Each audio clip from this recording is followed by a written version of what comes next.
Hello students, I hope you all have understood the previous part of the chapter. Earlier I explained the sectors on the basis of nature of activity. Now today I am going to explain you sectors on the basis of working conditions and sectors on the basis of ownership. First of all, sectors on the basis of working condition. On the basis of working conditions, it is classified into two: organized sector and unorganized sector. In the organized sector, the employment terms are fixed and employees, means the people who are working, they have the surety of work. It is governed by various acts like Factories Acts, Bonus Act, PF or Provident Fund Act, Minimum Wages Act, etc. Remuneration means they are getting regular monthly salary. Benefits and perquisites. What are the benefits that are given in the organized sector? They are: employees get add-on benefits like medical facilities, pension, leave, travel, compensation, etc. It means all the facilities are given in the organized sector. Now coming on the unorganized sector. In the unorganized sector, no facilities are given. The sector that comprises of small scale enterprises or units are not registered with the government. It is not governed by any act. Daily wages are there and no benefits are provided in the unorganized sector. Now coming on the sectors on the basis of ownership. It is also classified into two parts, that is public and private.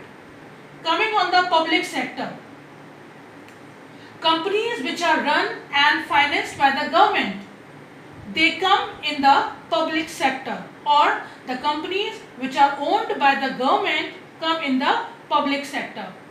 After independence, India was a very poor country. India needed huge amount of money to set up manufacturing plants for basic items like iron and steel, aluminium, fertilizers, etc.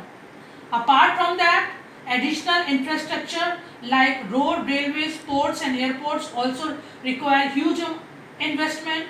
So in those days, Indian entrepreneur was not cash rich, so government, they had to start creating big public sector enterprises. Now examples are Steel Authority of India Limited, Oil and Natural Gas Commission, etc. These companies are owned by the government.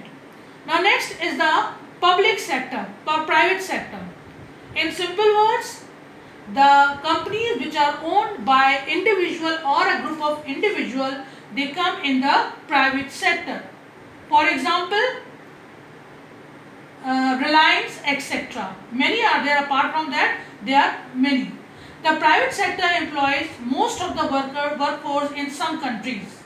The private sector is legally regulated by the state. Business within one country are required to comply with the laws in that country. Now next is underemployment. What do you mean by underemployment? I think you people have studied in the previous classes about the disguised unemployment that come in the underemployment. What is there in the underemployment? Underemployment is the condition in which people in a labor force are employed at least than full-time or regular jobs or a job inadequate with respect to their training or economic needs. It is hidden in contrast to the open unemployment, where a person is clearly or visibly without job. Means, for example, in a field, 3 people are required, but 5 people are working there. It means the 2 people are extra. If the 2 people are removed from that work, there will be no influence on the production of that particular field.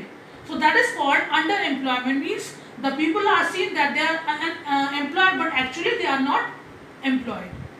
The most common type of underemployed workers are skilled workers in low paying jobs, skilled workers in low skill jobs, and part time workers preferring full time hours. Now, what are the types of underemployment.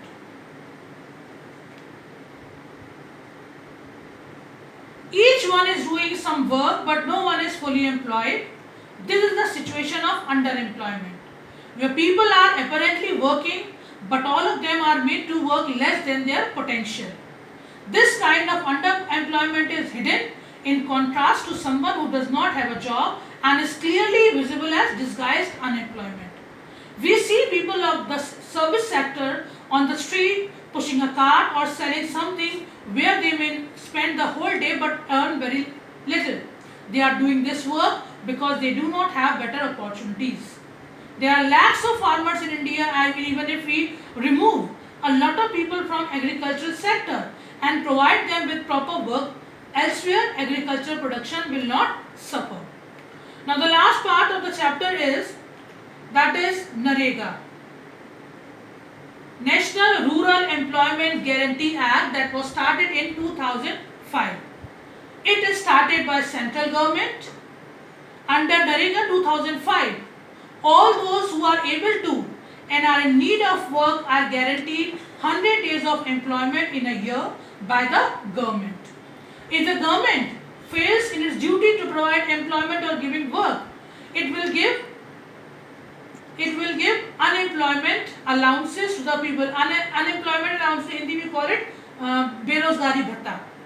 The types of work that would in future help to increase the production from land will be given preference under the Act. I hope you all have understood this chapter. If you have any query, you can send me a personal message. Thank you.